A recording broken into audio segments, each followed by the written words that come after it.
really cool in Photoshop today with some of your kids' pictures. Have a friend, Tracy, at Back 40 Photography. That's Back 40 spelled out Forty photography.com.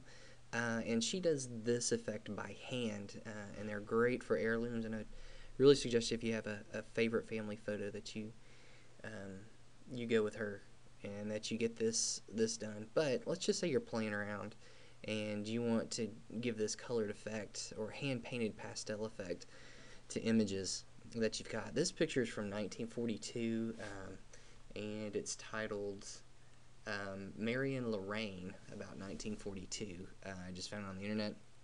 We're going to use it as an example, but I want you to see something that has to be hand painted. There's smudges of blue over the eye, pink around the eyes. Where it really popped out to me was the collar's green.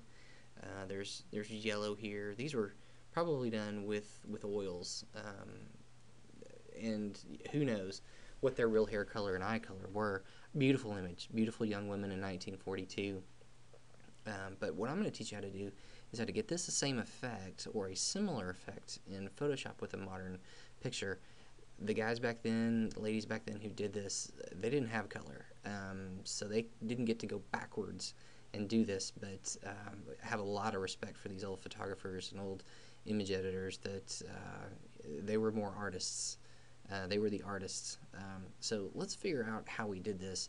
If we step backwards, what we're going to need to do is we're going to need to take the color out. So we're going to have to desaturate or turn something black and white. Then we're going to have to let the color through that we want.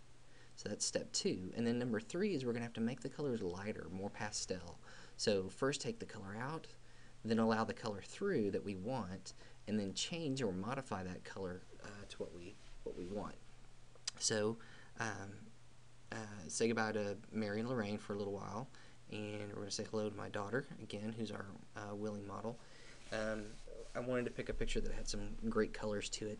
We're going to go through her dress and her the flowers, and we're going to leave the bench and the rocks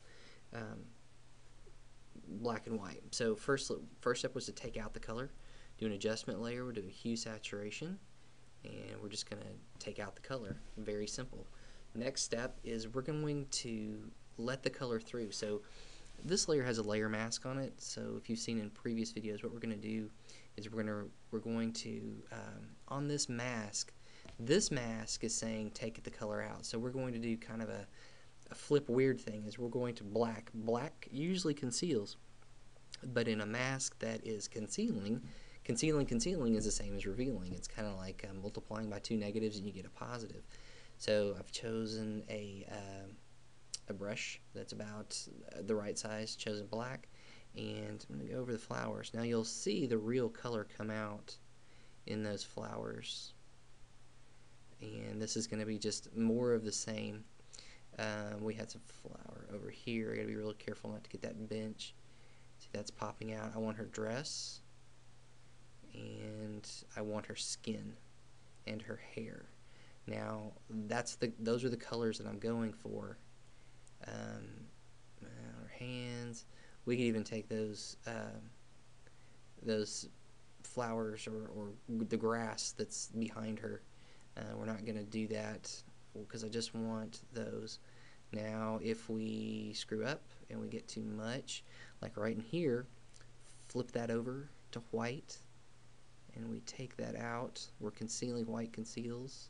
In this case, white conceals. One of those odd instances where white conceals. Flip back to black. We're going to zoom in on her shoulders and we're going to get more detail. Oh, Mary and Lorraine, hello. And see what that.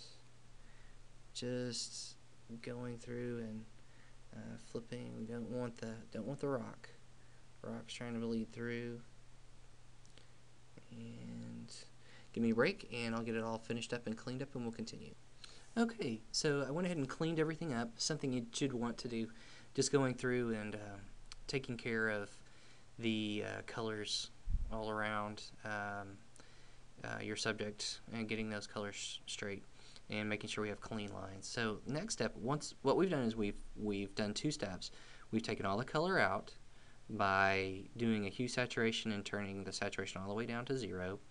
We've then taken the mask of that and revealed where we want the colors to come through in kind of a confusing way, but black in this case revealed and white concealed. And so now what we're going to do is we're going to do another hue and saturation layer, and we're going to get those colors to be more pastel that we let through. So we'll do another layer, hue saturation layer, and what we want to do is, now that we've added our second hue and saturation level, we're going to do something kind of weird. We're going to take the master hue and saturation down. Okay, you're thinking, yeah, we already done that. But watch this. What we're going to take up are the colors we want. So we're going to take our reds, we're going to bump them up. Notice they're kind of a dull color, but we're going to lighten them. And look how they turn pastel. Now the reds are also affecting her and her skin, so we're going to go with yellows. Bump up those yellows and make them light. And this is the part where we tinker. And our greens, same thing, because there's a little green in there. The lightness. Cyans, which will affect her dress. Bump that up at the lightness. There they go. We can go darker, lighter, and then the blue will affect her dress and her eyes. And we're starting to get a kind of a hand-painted look. And magentas. That affects skin a little bit too in the lightness. Now we're going to go back to the master. We're going to bump up that master so that now, not too much. And there we go. A hand-painted type image in Photoshop.